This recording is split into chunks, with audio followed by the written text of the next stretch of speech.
What is up, people? Van from the VaniverseGaming channel here, bringing you another Solasta Crown of the Magister Ironman Scavenger Mode run. We are on episode 8 of our series. In episode 7, we went through the library, completed an extremely difficult puzzle, and now we are all rested up, ready to take on the next part of this dungeon, underground temple, ruined temple, whatever you want to call it. So our whole purpose of being here is to get the head of a soraks so that we can show the council they exist. So in this next room, obviously we're going to be filled with soraks that we got to kill. And the strategy is pretty simple in this, but you can go at it many different ways. And I'll kind of show you where they set you up and then what my plan is for this particular fight. But first, a cutscene. Stay hidden. They're here. Soraks? What else could they be? I'm so glad we have a ranger in the group, so he can tell us the obvious. Ready. Alright, so after the cutscene, they kind of separate us out to where they want us to start making the attack. There's a little chest here. We got to loot the chest. We got to get our goodies out first. You know, make sure we don't die. We got to get our chest. Get our crafting materials in here. And learn a new crafting recipe. And then what we're going to do is we're going to come over here. And I've played this a couple times, and I've never used this strategy where I've knocked over this rock and kind of crawled through the wall here to get around them so that they won't see me, and then hit them from this other location. So the plan is you have to crawl to get through here. I don't think I've ever seen an AI NPC crawl through a hole to get to us. So I'm hoping that if I crawl through here and I lay a spike growth in the front of us, they're going to have to run through the spike growth to get to our party. That's the plan. So let's see how this works. But it is kind of dark. I don't think it's going to be an issue with disadvantage, but I wanted to try and light some of these things here. So I don't have a good line of sight on all of it, so I'm just going to light the one in the room. And then what we're going to do is we're going to try and position ourselves back, way back in the where the hole is that we crawled into. And then we're going to lay ourselves some spike growth here and start the fight. But we'll probably initiate the fight with the ranger. It just makes more sense. I could do it with the wizard, but I just want to have the ability to run back. And the ranger has some pretty good movement with his... With the subclass I have, he gets some extra spaces as long as he's dual wielding, etc. So we're going to come up here. We're going to take our little bow. So I'm opening up with a bow shot first and not with Hunter's Mark, because if you try to Hunter's Mark something, casting a spell, there's a chance that they could see you and then you lose your sneak. So I wanted to get the sneak attack off first, and then I'm going to throw my Hunter's Mark on. There we go. And then we're going to back it up a little bit here. And then with my fighter, we're just going to move him up, get him ready and attack for him. Maybe a ranged attack so that if they come through, they get hit with the range attack. Because I don't think they're going to make it to me on a melee attack. So I don't have any ranged cantrips, so I guess I'll have to go to a ranged weapon. And then here we go. We're going to move the druid up a little bit, and we're going to lay down our delicious spike growth. So I will tell you, spike growth is by far one of my favorite spells in this game. It's just so much fun to lay it down. I mean, I used to do this in Divinity Original Sin 2 as well, and all the Divinity games where you make a choke point and just make them run through it. It's the best strategy when you're playing on harder difficulties, especially at low levels and Ironman mode when you could die if you screw up. And then with my little girl here, we're probably going to maybe buff us since we're up front. I mean, she's tankier than my ranger. So now we both have some temporary hit point buff, which is going to help us here. So we're just going all out. We're ready for them to attack us. Granted, we surprised them all. So they didn't really do anything. And then this guy decides to jump in. Alright, ready, range attack. Ready, range attack. And he's going around the back. Okay. Ooh, boom, right in the face. So he did not even go towards my spike growth, which is kind of disappointing. Neither is this guy. But he also didn't try and crawl through the hole. So now that he's in the front there, I don't think they can get through. So if they can't get through, then this is going to be like shooting fish in a barrel. It's just probably going to take longer because I designed this for a specific reason. And now it's not going to go the way I wanted. Oh, you're dead. You're so dead. Bye-bye now.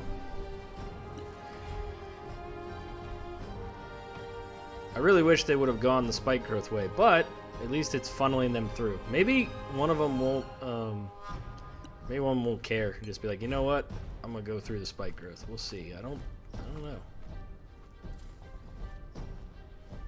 I mean, at least I can have line of sight through the little hole there. So here's their, this guy's not their main boss guy. The other guy, the white dude who came in, is their main boss guy. He can fly, which is actually bad for him because if you're flying, you're concentrated on the fly spell. So in combat, if you get hit while you're concentrating, you lose concentration, you lose fly, and you fall to your death, which is kind of funny. I love doing that. Alright, he triggered my attack of our reaction. Ooh. So he can also throw ranged weapons through the hole. So here we go. Here's a guy that likes to fly. Oh, and he can come over top because he's flying and not hit my spike growth. So the spike growth really did absolutely nothing. Well, I mean, it prevented them from all coming through that side, I guess. I don't know. Yeah, so if we can hit him and lose his concentration, he'll fall. Boom, right there. And he lands right there. Nice. That's why I love when they use fly in combat, because it's really something that you should probably use outside of combat for fear of what just happened to these guys. Little scorching ray action. Oh my god, worst scorching ray ever.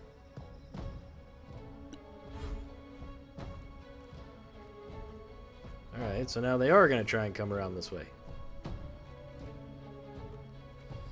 So did they get brave now that they're master guys there? I don't know. Sure, come on over.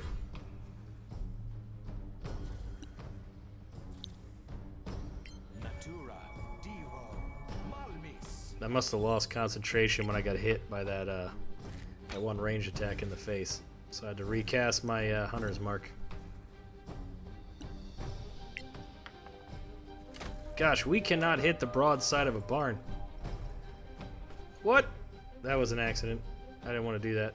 I think I was trying to switch to his weapon, and then I accidentally moved and just blew that whole thing. That was great. Alright. Oh, yeah! You got the spike growth in the face. Look at you.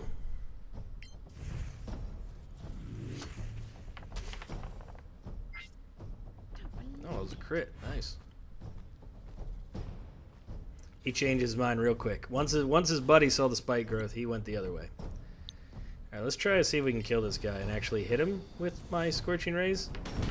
There we go. 3 hits instead of 3 misses. Alright. So the big baddie's done. Now we just gotta clear out the rest of these fools. And they're all coming back around here. So once they saw that their buddy got hit by spike growth, the AI was smart enough to say, let's not go that direction.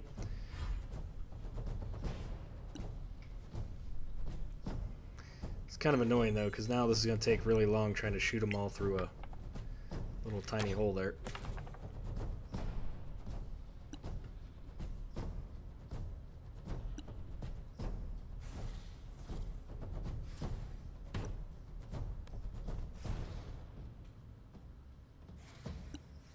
So I'm ready to melee attack, hoping that they can try and crawl through here and I can attack them. But I'm also in the way, so I should probably just get rid of the spike growth and try to run around the other direction. Put expeditious retreat on my fighter.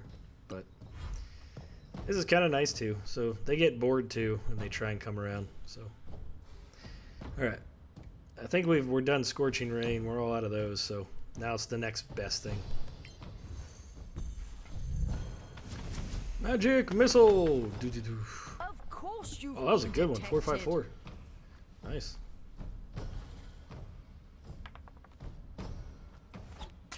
Gosh, they hit me every time with that stuff. Oh, you did. I guess, see, Spike Growth maybe was a good choice here. I felt like my strategy was kind of crappy, but I just killed 2 things in my spike growth. I think this would have gone a lot better if I actually could hit things. Like, I've missed so much in this combat. That's the one downside to the increased difficulty, is your chances of hitting seem to be bullcrap. I feel like you hit less, you crit less, they crit more, and they hit more to make it more difficult.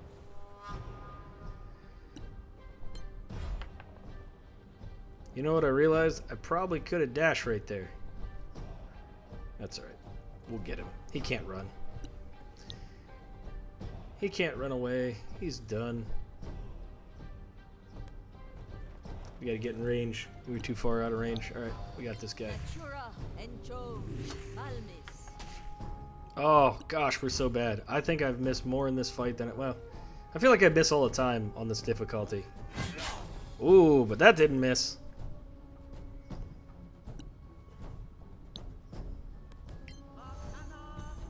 I'm not worried about conserving spells here, right? We're gonna try and kill everything because we know that after this combat, there was a short or a long rest fire right outside, so I have no worry at all about conserving my abilities.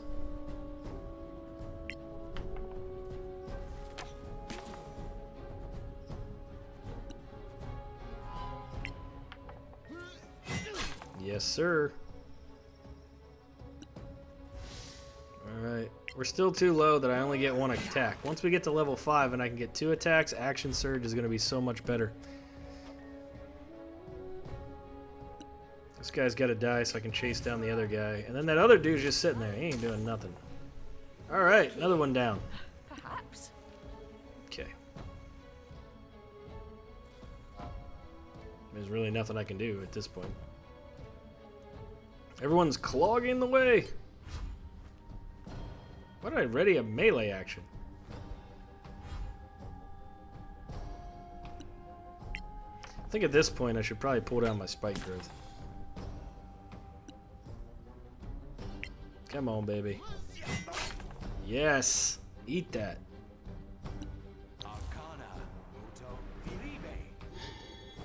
Here we go. We're getting ready to go chase after that other guy. Cantrip to the face. Cantrip to the face.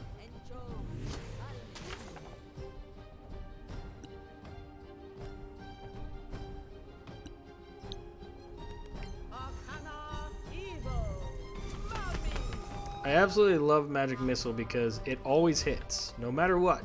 It can't miss. The only way that it can miss is if they have the shield ability where they can cast shield on themselves, and the shield will pretty much... It is immune to Magic Missile, and then it gives you AC. So, unless they're a caster, it's always going to hit.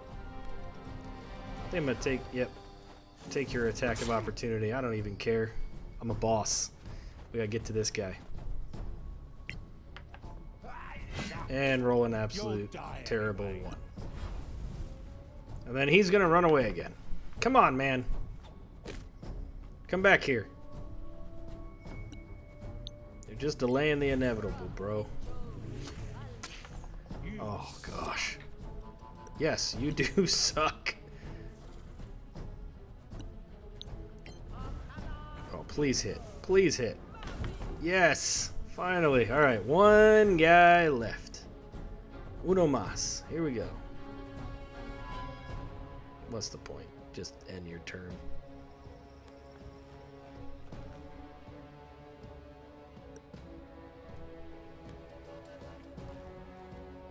Alright, we're going to dash through. See if we can get in on this bloodlust action here. I want to get a piece of this guy. Alright. Come on now.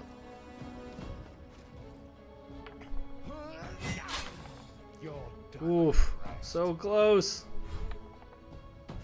Please run away so I can get an attack of opportunity on you. Please. Yes? Yes? No! Oh, 1 more round. Come on. I don't even know why I'm dashing with these fools. I'm just trying to get everybody out here so that I can maybe hit him with more than just one of my characters so he can die quicker. So the strategy worked out pretty good, but it also increased the amount of time this is taking. Little gift of life, you're welcome. Dash this guy through the hole. Alright, so now every one of my characters should be within range with some kind of spell to hit this guy. So this is the round right here. This is where it all ends. Finish him. 12 misses. You suck. I owe you one. Alright, come on. Here we go. Yes! Alright. Finally, everything's dead. So, now we get a victory cutscene. They didn't die easily. Got every one of those ugly bastards. Now we just need one of their bloody heads.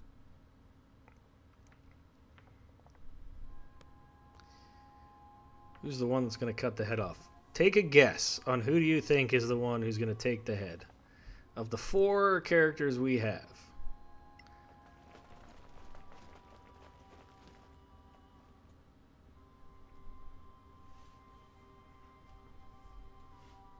Would you look at this?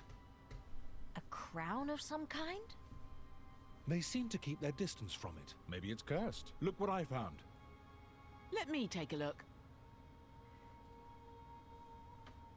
Looks like ancient Timarian. If you find it, send for... This appears to be a name. Is this the language of those bloody lizards? They were protecting it. It must be of great value to them.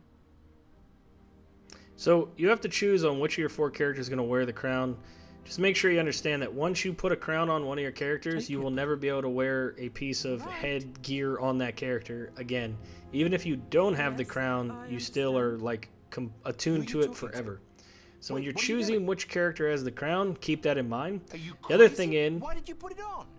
We have no idea. is the what it does, crown whether it's actually evil or gives you the anything. ability to revivify people. So it's also good not to put it on your druid or someone who has doesn't have the revivify spell.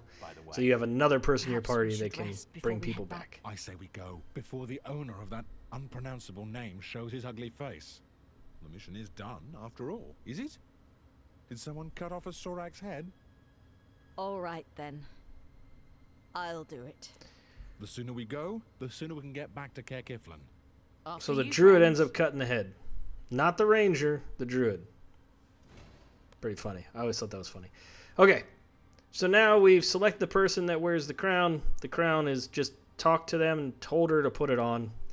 And we got our Sorak head. So now we have to clean this up and head back to Caer Kiflin to basically let them know that we have the head and then figure out what's going to happen from here. So we're going to finish looting up all these corpses, and then after this, we're going to head back to Caer Kiflin. So that's where we're going to end the video for today. Please stay tuned for the next video. Hope you guys enjoy this video series. If you do, just give it a like. Put your comments below if you have any questions or comments about the series or this video in particular. And you can always subscribe and click on that little bell button to check out all of the videos that we have coming on the channel. This is Van from the VaniverseGaming channel. Appreciate y'all watching. Cheers and peace out.